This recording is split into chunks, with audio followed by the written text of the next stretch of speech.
Pinjol di tahun 2025 sudah mau gulung tikar atau kasarnya sudah di ujung tanduk karena ada regulasi dari pemerintah yang sangat merugikan pinjol itu sendiri. Di sini saya mau bahas.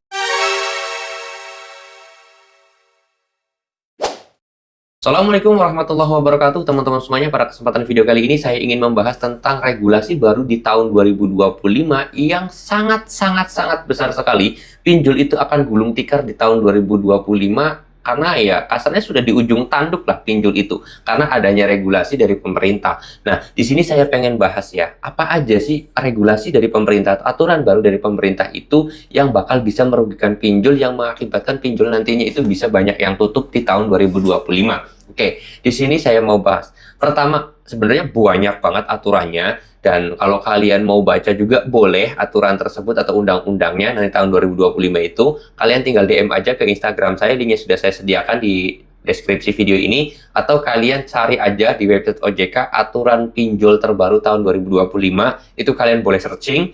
Dan kalau kalian males, ya di sini saya mau rangkumin singkat padat aja yang aturan-aturan yang merugikan pinjol itu sendiri. Oke, jadi pertama ya teman-teman semuanya, ini saya dari website OJK, teman-teman semuanya kalau nggak percaya boleh cari sendiri, googling aja ya. Tapi saya banyak banget kan bukunya ataupun aturannya. Sini saya mau rangkumin aja ya beberapa poin penting yang mana ini bisa membuat merugi pinjol itu sendiri. Pertama teman-teman ya, itu dari suku bunga. Jadi di tahun 2025 nanti atau tahun 2025 per 1 Januari tahun 2025 itu akan ada penurunan bunga yang dulunya itu 0,1% sampai 0,3%. Nanti di tahun 2025 bunga itu diturunkan menjadi 0,1% sampai 0,2. Artinya ada penurunan 1% bunga tersebut untuk per hari.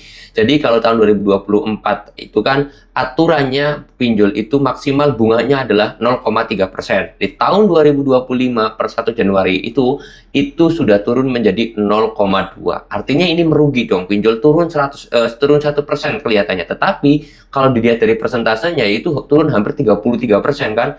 Dulu hutang kita itu kalau sudah 100 tahun itu bisa sampai 100%, tapi sekarang sudah sangat turun sekali. Ini menjadi hal yang sangat bikin goyang pinjol. Karena salah satu keuntungan pinjol adalah membuat bunga yang sangat tinggi, teman-teman. Dan sekarang bunganya harus diturunkan. Itu pertama. Lalu kemudian yang kedua adalah masalah masalah denda. Masalah denda keterlambatan juga sama. Itu diturunkan di tahun 2025. Nah, masalah denda keterlambatan ini dibagi menjadi dua. Ada pinjaman yang produktif, ada pinjaman yang konsumtif. Nah, pinjaman yang produktif ini diturunkan, pinjaman yang konsumtif juga diturunkan, teman-teman. Yang awalnya itu 0,3% denda per harinya, sekarang menjadi turun ada yang 0,1%, ada yang 0,2% per harinya. Denda keterlambatan tersebut tergantung pinjamannya itu pinjaman yang produktif atau pinjaman yang konsumtif, seperti itu.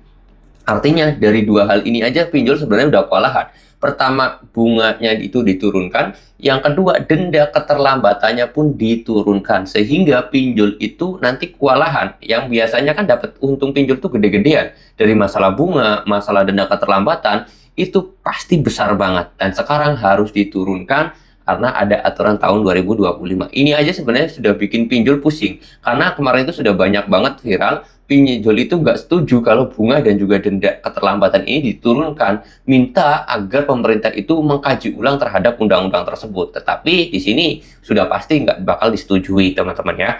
Terus kemudian yang ketiga adalah masalah yang namanya tentang pengetatan pinjol itu sendiri. Yang dulunya diawasinya itu kurang ketat, nanti bakal diperketat lagi. Karena kemarin itu sempat dilirik juga masalah pinjol ini oleh DPR. Ada salah satu perusahaan BUMN yang minjem uang ke pinjol, tapi bayarnya itu pakai uang negara. Bayar cicilannya itu pakai uang negara. Akhirnya perlu diperketat lagi masalah pinjol ini.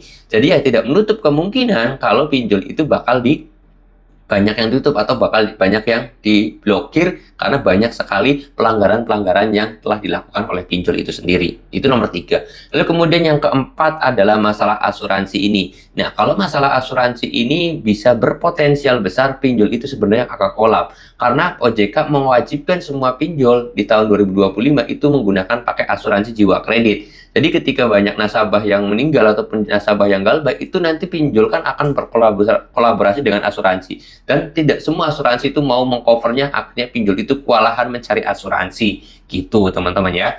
Lalu kemudian yang kelima adalah masalah terhadap yang namanya, kalau ini bukan aturan lagi nih, tapi banyaknya orang yang galbay pinjol. Setiap kuartal ternyata kalau kita lihat dari data, itu setiap kuartalnya pasti mengalami kenaikan nasabah yang galbay. Baik kuartal tahun 2024 awal, pertengahan, kuartal 3, itu sudah banyak sekali nasabah yang galbay. Artinya, setiap kuartal itu mengalami kenaikan nasabah yang galbay. Artinya ini memperburuk juga dong, pinjol itu berjaya, artinya pinjol tersebut berpotensial sekali bangkrut. Dan bisa saja nanti di tahun 2025 akan banyak lagi nasabah yang galbay. Di tahun 2024 aja setiap kuartalnya itu mengalami kenaikan, apalagi nanti tahun 2025 itu pasti lebih banyak lagi, teman-teman ya.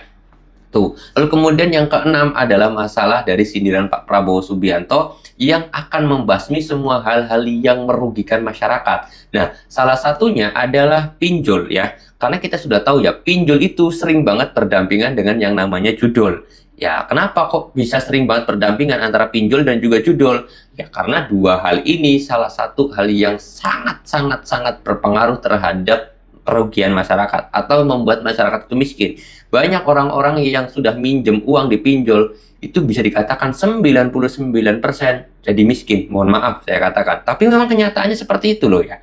Karena dulunya masyarakat ekonominya bagus, ekonominya menengah, agak sedikit ke atas lah kasarnya, mampu mencukupi, tapi ketika sudah terjebak dalam yang namanya dunia pinjol, masyarakat tersebut, mohon maaf, jadi miskin, jadi tidak mampu. Kenapa? Ya karena masalah serangan pinjol ini, ya banyak korbannya, nggak perlu saya sebutin. Dan saya bisa berani mengatakan 99% orang yang sudah pernah terlilit pinjol, jadi bangkrut, jadi miskin. Mohon maaf, tapi memang kenyataannya seperti itu. Kalian mungkin sudah merasakan lah ya, yang sudah pernah melakukan pinjaman online, terus kemudian apakah sekarang ekonomi kalian tambah membaik setelah kenal pinjol? Apakah keuangan kalian itu lebih bagus setelah kenal pinjol? Apakah kalian itu semakin nyaman ketika minjem pinjol? Apakah kalian itu semakin happy ketika minjem di pinjol? Saya yakin jawabannya semuanya tidak. Karena memang sudah terlalu banyak, sudah nggak perlu riset lagi, itu sudah terlalu banyak nasabah yang jadi korban pinjol dan membuat masyarakat Indonesia menjadi, mohon maaf, jatuh miskin gara-gara dua hal ini, yaitu judol dan juga pinjol. Ya, nggak heran kalau pemerintah Pak Prabowo ingin memberantas dua hal ini ya, menjadi salah satu fokusnya juga beliau terhadap yang namanya membasmi hal-hal yang bisa merugikan masyarakat. Oke, ya ini sih jadi perhatian juga buat kita-kitaan semua. Mudah-mudahan sih di tahun 2025 ini banyak pinjol yang tutup, banyak pinjol yang diblokir oleh OJK, banyak juga pinjol-pinjol yang langsung turun tangan presidennya, ini cabut gitu ya. Oke, tetapi ya saya berdoa untuk teman-teman semuanya, mudah-mudahan teman-teman juga diberikan rezeki yang lancar, rezeki yang berkah, rezeki yang melimpah. Tapi saya juga titip pesan kepada teman-teman semuanya, tolong banget ketika sedang mencari rezeki, jangan pernah lupa terhadap sang pemberi rezeki, karena itu menjadi salah satu jalan kita agar rezeki kita menjadi berkah, rezeki kita bisa melimpah ya. Percuma kita mencari rezeki tapi kita lupa terhadap sang pemberi rezeki itu sendiri. Saya mau tutup dulu video ini dengan kata assalamualaikum warahmatullahi wabarakatuh.